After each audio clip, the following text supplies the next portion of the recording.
Assalamualaikum warahmatullahi wabarakatuh. Teman-teman, kita bertemu kembali saat menyambut kurikulum Merdeka. Kali ini tema yang akan kita bahas adalah asesmen formatif dan sumatif. Mari kita belajar bersama. Yakinlah kalau kita belajar bersama, kita akan bisa. Kita mulai. Perbedaan formatif dan sumatif itu sendiri. Yang pertama, di asesmen formatif itu dilakukan saat proses pembelajaran unit atau bab atau kompetensi tertentu saat sedang berlangsung. Tujuannya untuk mengetahui perkembangan penguasaan peserta didik terhadap unit, bab atau kompetensi yang sedang dipelajari. Kemudian hasil yang digunakan untuk dasar memperbaiki proses pembelajaran unit atau bab ataupun kompetensi yang sedang dipelajari atau berjalan. Hasil formatif tidak dipakai dalam nilai rapot, itu untuk formatif. Sedangkan sumatif dilakukan pada akhir pembelajaran unit, bab atau kompetensi tertentu yang berlangsung. Kemudian tujuannya mengetahui pencapaian belajar peserta didik dari pembelajaran yang sudah berakhir. Kemudian hasil yang didapat merupakan bukti mengenai apa yang dikuasai oleh peserta didik. Hasil yang didapat digunakan untuk menentukan nilai rapot, naik kelas atau tinggal kelas, ataupun juga lulus dan tidak lulusnya.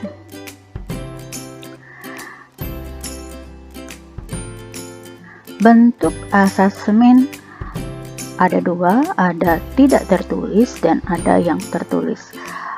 Kita bahas yang pertama, yaitu bentuk asesmen yang tidak tertulis. Yang pertama, diskusi kelas. Diskusi kelas apa tujuannya? Tujuannya untuk mengembangkan kemampuan berkomunikasi siswa atau peserta didik di depan publik dalam mengemukakan pendapatnya. Kemudian melatih peserta didik kita untuk belajar berdemokrasi, mendengarkan dan menerima pendapat orang lain. Kemudian yang kedua, dalam bentuk produk. Tujuannya apa dalam bentuk produk? Untuk mengembangkan kreativitas peserta didik dan menanamkan pengertian mengenai sebuah peristiwa. Misalnya kita membuat model miniatur 3 dimensi atau produk digital atau produk seni dan bentuk-bentuk lainnya. Sekarang yang bentuk tidak tertulis yang ketiga, dalam bentuk drama. Apa tujuannya? Adalah mengembangkan kemampuan seni peran dan berkomunikasi peserta didik kita. Yang kedua, mendorong murid atau peserta didik kita untuk melihat sebuah masalah dari perspektif yang berbeda, sehingga dapat menumbuhkan jiwa empati dan berpikir kritis. Bentuk yang keempat dalam bentuk presentasi, bertujuan mengembangkan kemampuan berkomunikasi dan mendorong peserta didik memahami topik presentasi dengan mendalam. Yang terakhir adalah dalam bentuk tes lisan. Bisa dalam bentuk kuis tanya jawab secara lisan, tujuannya untuk mengkonfirmasi pemahaman peserta didik dan menerapkan umpan balik. Bagaimana dengan bentuk asesmen yang tertulis? Yang pertama adalah refleksi, bertujuan melatih siswa atau peserta didik berperan aktif mengevaluasi pembelajaran diri mereka sendiri dan bisa memikirkan bagaimana cara memperbaiki diri. Hasil refleksi ini bisa digunakan guru melihat sisi lain proses pembelajaran peserta didik.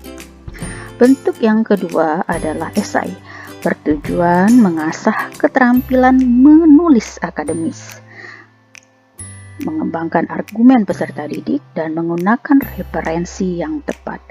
Bertujuan juga mengembangkan cara berpikir kritis dan daya analisis peserta didik.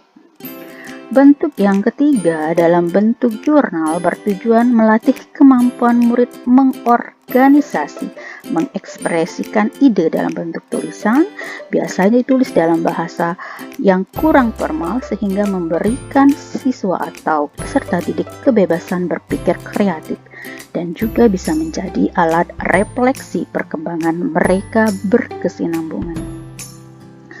Yang berikutnya adalah bentuk poster.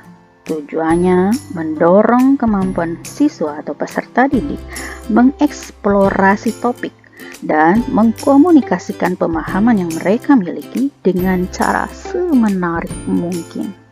Yang terakhir adalah dalam bentuk tes tertulis. Bisa dalam kuis pilihan ganda, kuis pertanyaan, dan juga menerapkan umpan batu. Apa manfaat dari asesmen formatif? Bagi guru, asesmen formatif dipergunakan bisa untuk mengawasi pembelajaran peserta didik, kemudian bisa digunakan untuk meningkatkan perkembangan peserta didik, dan juga memantau perubahan yang terjadi pada peserta didik. Bagaimana untuk peserta didik itu sendiri? Asesmen formatif bagi peserta didik untuk mengevaluasi pembelajaran mereka sendiri, kemudian dapat mengidentifikasi kekuatan dan kelemahan diri mereka sendiri, serta dapat meningkatkan kemampuan diri peserta didik. Bagaimana dengan asesmen sumatif? Asesmen sumatif bagi guru adalah untuk mengukur apakah peserta didik sudah memenuhi capaian pembelajaran, kemudian apakah mengukur sejauh mana peserta didik sudah mencapai akhir dari unit pembelajaran. Bagaimana dengan peserta didik itu sendiri? Asesmen sumatif bagi peserta didik adalah memahami performa mereka di akhir unit pembelajaran, kemudian memahami sejauh mana diri mereka sudah mencapai akhir dari unit pembelajaran. Nah, teman-teman, hari ini kita sudah selesai mempelajari tema sumatif dan formatif yang sebelumnya sudah kita pelajari asesmen diagnostik.